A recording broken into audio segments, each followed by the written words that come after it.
Assalamu alaikum wa rahmatullahi wa barakatuh. 저번 시간에 이어서 이번 시간에도 이슬람에서의 품성에 대해서 알아보도록 하겠습니다. 이전에는 아내와 자식들에게 어떻게 훌륭한 품성을 적용하는지에 대해서 알아봤고요. 이번 시간에는 약자나 아니면은 동물이나 아니면 비무슬림들 간의 교류를 할 때 어떤 성품을 가져야 되는지 알아보도록 하겠습니다. 저희가 직장 생활을 할 때나 사회 생활을 할 때 이전에서 알아봤듯이 정직한 모습을 보이는 것이 아주 중요하다고 그랬죠. 왜냐하면 정직을 통해서 신앙으로 인도되고 신앙을 통해서 천국으로 인도되기 때문입니다. 그리고 마찬가지로 정직함과 더불어 이제 친절함과 그리고 야무진 일처리 그런 것도 이전에 경제 교류를 다루면서 충분히 얘기를 했던 것 같습니다. 그리고 이슬람에서는 약자에 대해서도 충분히 배려를 하고 있는데요.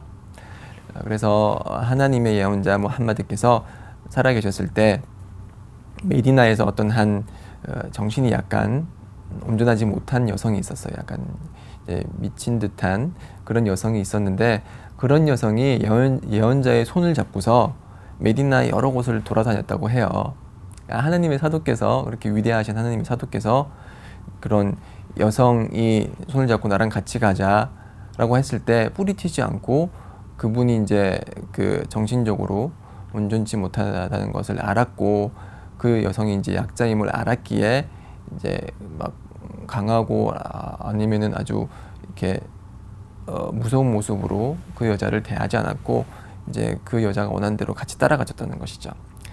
마찬가지로 이제 사회적 약자인 고아에 관해서나 아니면은 이제 남편을 잃은 그런 여성분들 그런 분들을 친절히 대하는 것에 대해서 이슬람에서는 아주 그 많은 축복에 대해서 논하고 있습니다. 그래서 고아를 돌보는 자는 예언자와 그분의 사이의 관계는 이렇게 된다고 했습니다. 이 검지와 중지 사이 두 개가 차이가 거의 없죠. 이렇게 된다고 했습니다. 그만큼 이제 고아나 과부나 이제 그런 사회적 약자에 대해서 이슬람에서는 그들이 필요한 것을 도와주고 그들을 경제적으로 부양을 해주는 것이 적극 권장되고 있습니다. 그것이 이슬람에서 말하고 있는 품성이고요. 이제 동물에 대해서 좀 알아볼까요? 하디스에 의하면은 어떤 한 여성은 고양이 때문에 불지옥에 들어갔다고 했습니다. 왜냐하면은 그 여자는 고양이를 묶어둔 채 밖으로 내보내지 않았고 그렇기 때문에 고양이가 그 대지에 있는 쥐나 그런 먹을거리를 잡아먹지 못하도록 고통스럽게 되었기 때문에 불지옥에 들어갔거든요. 그래서 동물이라고 해도 말을 못하는 동물이라고 해도 저희들은 동물에게 고통을 줘서는 안 됩니다. 특별한 이유 없이 정당한 이유 없이 고통을 줘서는 안 되고요. 그리고 만약에 동물을 때릴 일이 있더라고 하더라도 얼굴은 때리지 말라고 했습니다. 예언자께서 말씀하시기를 동물의 얼굴을 때리지 말라라고 했습니다. 그래서 만약 채찍을 가할 때가 있거나 그럴 때는 이제 엉덩이나 아니면 그쪽 부위 이제 살이 많은 부위를 때림으로써 이제 원하는 채찍을 통해서 원하던 그런 것을 획득하는 것이지 이렇게 얼굴을 때림으로써 동물에게 고통이나 치욕을 줘서는 안 된다는 것이죠.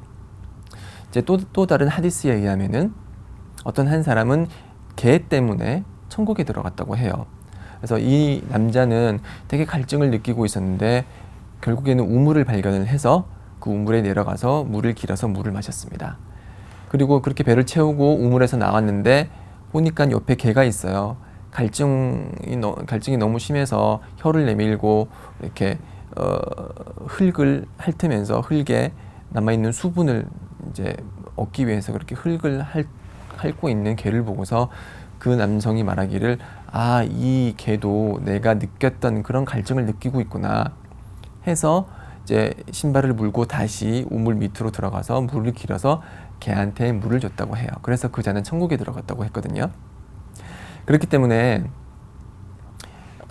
이제 그 이야기를 듣고 나서 이제 교우들이 그러면 하나님의 예언자시여 동물에게 친절히 대하는 것으로서도 저희가 하나님의 보상을 얻을 수 있습니까? 라고 했을 때 그렇다라고 말씀하시면서 촉촉한 간을 지닌 모든 존재에 대해 베푸는 친절은 보상을 받을 것이다, 이렇게 얘기했습니다. 촉촉한 간을 지닌 존재라는 것은 뭐냐면은 살아있는 동물, 이제 뭐 해충이나 그런 거는 간이 없겠죠. 그리고 죽어있는 동물은 간이 촉촉하지 않겠죠. 살아있는 모든 동물에 대해서 저희가 친절하게 대한다면은 거기에 대한 보상을 받을 수 있는 것입니다. 그래서 이것과 관련해서 이제 지금 최근 이제 한국 사회나 아니면 전 세계에서 이슈가 되고 있는 이제 IS에 관해서 잠시만 살펴보도록 하면은, 이 IS는 동물에 대해서 베풀어야 될 자비조차도 사람들에게 베풀지 않고 있어요. 자, 그렇게 동물에 대한 자비를 강조하고 있는 이슬람임에도 불구하고 또 다른 하디스에 의하면은 참새의 목숨조차도 참새의 권리에 어긋나게 살해한다면은 그것은 심판의 날 질문을 받을 것이라고 했거든요. 참새가 가진 권리가 뭐냐면은 참새는 도살을 통해서 참새의 고기를 먹는 것이, 그것이 참새가 가진 권한인 것이에요. 그럼에도 불구하고 참새를 아무 이유 없이 살해하고 내팽개친다면은 그것은 참새의 권리에 반하는 것이고 그것은 심판의 날에 질문을 받을 것이라고 했습니다. 태워버린 개미집을 본 예언자께서 누가 이 개미집을 태웠느냐, 그렇게 하지 말라. 불로써 고통을 줄 수 있는 자는 불의 주인인 하나님 한 분이라 그랬습니다. IS가 저지른 만행 중에는 뭐가 있을까요? 포로를 산채로 화형시킨 것이죠. 아주 잔혹하면서도 이슬람에 완전 배치되는 그러한 행위입니다. 이슬람에서는 이러한 행위를 크게 비난하고 있습니다. 그렇기 때문에 IS의 행위가 이슬람의 행위이라고 동일시하는 분들이 있다면은 지금부터 다시 생각해 보십시오. 이슬람은 동물에 대한 그런 자비조차도 강조하고 있는데 그 사람들은 무슬림, 비무슬림에 대해서 동물에게 줘야 될 그런 교류의 권리조차도 그들에게 제공하지 않고 있습니다. 이슬람에서는 전쟁이 났을 때조차도 어떻게 행동해야 될지 꾸란과 하디스를 통해서 잘 얘기를 하고 있는데요. 이슬람에서는 전쟁이 났을 때조차도, 그러니까 서로가 서로를 죽이는 것이 목적이 되는 그런 상황이 발생했다고 하더라도 여성을 죽이는 것, 어린이를 죽이는 것, 노약자를 죽이는 것이 허락되지 않습니다. 그리고 경배당에 들어가서 경배에 집중하는 사람, 그 사람은 전쟁하고는 상관이 없고 자신의 경배에만 집중하는 사람이기 때문에 비이슬람인적인 종교를 믿는 사람일지라도 경배당에서 경배행에 집중하는 사람들은 죽이지 말라고 했습니다. 마찬가지로 농부는 그 당시 농부는 자신이 이제 밭을 갈고 물을 대고 함으로써 자신이 이제 수확을 하는 데만 정신이 있지, 그런 전쟁에 대해서는 크게 관심이 없는 사람이거든요. 그런 사람을 죽이지 말라고 하고 있습니다. 그렇기 때문에 이런 민간인, 전쟁과 관련이 없는 민간인을 학살하는 것은 이슬람에서 커다란 죄입니다. 전쟁 상황 시에도 마찬가지예요. 민간인을 살해하는 것이 허락이 되지 않습니다. 또 다른 하디스에 의하면은 죽은 시체, 그 적의 죽은 시체를 변형하고 시체를 훼손하는 것이 허락되지 않고 포로로 적을 잡았을 때 그들을 고문하는 것조차 허락이 되지 않습니다. 상황이 이러한데 그런 IS가 저지른 그런 무참한 그리고 아주 잔혹하기 그지없는 행위를 보고 그것이 이슬람의 메시지다, 그것이 이슬람이 원하는 것이다 라고 생각하는 분이 있다면은 그것은 이슬람에 대한 무지의 다름 아닙니다. 이슬람에 대한 왜곡이자 무지자 그리고 편견일 뿐입니다. 그렇기 때문에 이슬람에서 말하고 있는 그런 성품은 이런 IS가 보이고 있는 그런 나쁜 행위와는 관련이 없음을 한 번 더 강조를 드리고요. 우리 무슬림이라면은 무슬림이든지 비무슬림이든지 노약자든지 어린이든지 아니면 아내든지 자식이든지 항상 좋은 모습을 보이고 그들에게 친절히 대하고 그리고 그들의 마음에 기쁨을 불어넣을 수 있는 얘기를 함으로써 훌륭한 성품을 보이는 것이 무슬림의 그런 삶의 자세고 삶의 모습입니다. 인도네시아가 지금 그 가장 많은 무슬림을 지닌 그런 무슬림 국가인데, 인도네시아가 어떻게 이슬람이 전파됐죠? 상인들이 이슬람을 전파를 했죠. 상인들이 그쪽에 가서 거래를 하면서 정직한 모습, 공정한 모습을 보이고 그들에게 친절한 모습을 보임으로써 많은 그 당시 비무슬림이 그들에게 감명을 받아서 입교를 하게 됐습니다. 마찬가지입니다.